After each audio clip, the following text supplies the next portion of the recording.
All right, so today we're going to crack open a playbook that for well over a decade has been this huge and honestly really controversial force in social dynamics. We're going to deconstruct the mystery method. So, right at its core, this whole system claims to tackle a problem that, let's be real, is super relatable. It all starts from that feeling, that place a lot of us have been, you know, where you feel like a social outsider, just kind of watching from the sidelines. Like there's this entire world of interaction happening, and you just don't get the rules. It's all about that feeling of loneliness, that confusion. And that feeling leads directly to the book's central and pretty radical idea. It poses this huge question. What if attraction isn't just magic? Some random thing that just happens. What if it's actually a predictable, almost scientific process? A skill that, with the right know-how, anyone could learn and master.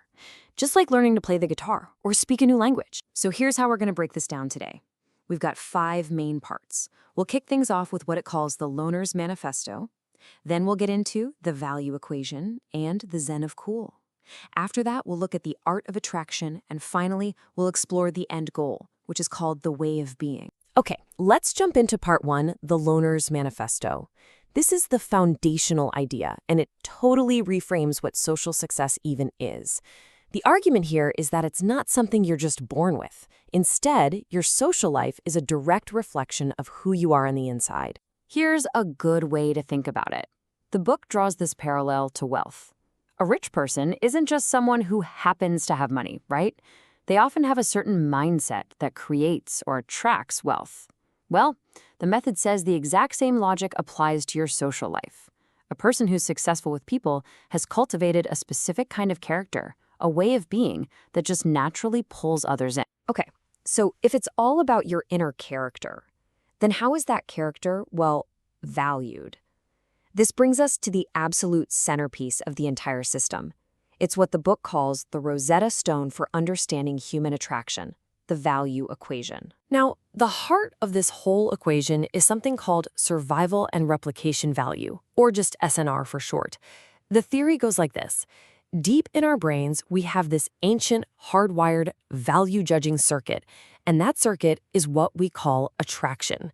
It's supposedly running all the time, just scanning other people for traits that signal they'd be a good bet for survival and for passing on genes. So what exactly is that brain circuit looking for? Well, it's a whole mix of things, a collection of cues. You've got the obvious ones, right? Like good health, intelligence, charisma. But one of the most powerful cues it talks about is something called pre-selection. And the idea is really simple. If other people already seem to want you, then you must have something valuable to offer. Now, here's where it gets really interesting. How does all this theory actually translate into, an internal state? The book says that to project that high value on the outside, you first have to build a very specific mindset on the inside. And it calls this the Zen of cool. And this mindset is kind of two-sided, like a coin.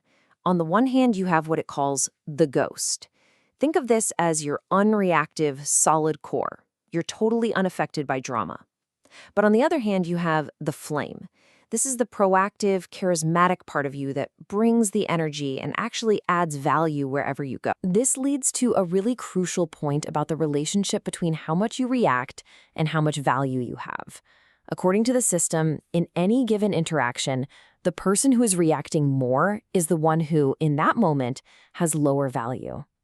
That's exactly why being unreactive, embodying that ghost persona, is positioned as such a powerful signal of high status and confidence. All right, now we're getting to the part of the method that most people have probably heard about, the actual techniques. This is what's called the outer game. And you can think of these as the specific tools that are designed to actively show off that high-value mindset we were just talking about. The toolkit is pretty big, but let's just zoom in on 3 of the main ideas. First up is the DHV, which stands for Demonstration of Higher Value. Pretty straightforward, right? It's any story you tell or anything you do that shows off those S&R value cues. Then you've got disinterest, which is all about signaling that you're not needy. And finally, there's peacocking, basically wearing something unique or eye-catching to make people notice you and, ideally, start a conversation. And then there's maybe the most famous and definitely the most controversial tool in the whole box, the neg. Now, the author is very specific about this. A neg is not supposed to be an insult.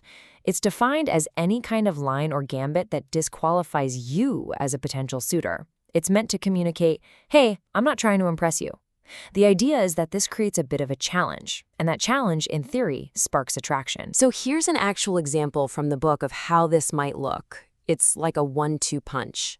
You combine a flash of disinterest, that "you're an asshole" line, immediately followed by a clear sign of interest, like the hug. The whole point is to create this push-pull dynamic, to generate this sort of playful, confusing tension. So all these little tools aren't just used randomly, they're plugged into a very structured process. Take this foundational model: bait, hook, reel, release. First, you bait them by offering some kind of value.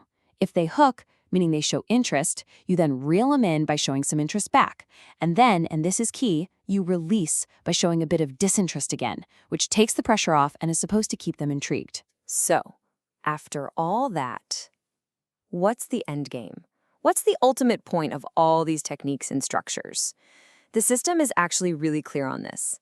The techniques themselves are not the goal. You can think of them as just the training wheels. The real goal, the true aim, is to internalize all of these concepts so deeply that they just become your natural way of being. The routines and the lines, they're just practice. They're like reps at the gym, designed to build the muscle of a genuinely attractive character, until eventually you don't even need the script anymore.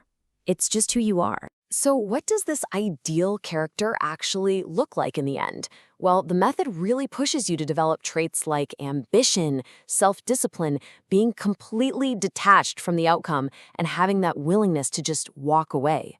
The ultimate transformation is to go from being someone who is consciously doing a bunch of techniques to someone who just is that attractive, charismatic person, naturally. And that brings us right to the fundamental, massive question at the heart of this entire system. On the one hand, it presents itself as a roadmap to self-improvement, building confidence, becoming more charismatic, developing discipline. But on the other hand, its critics will tell you that the methods are just formulaic, and worse, manipulative. So the question it really leaves us with is a deep one. When you're trying to connect with other people, where is that line? Where does improving yourself stop and manipulating others begin? And that is definitely something to think about.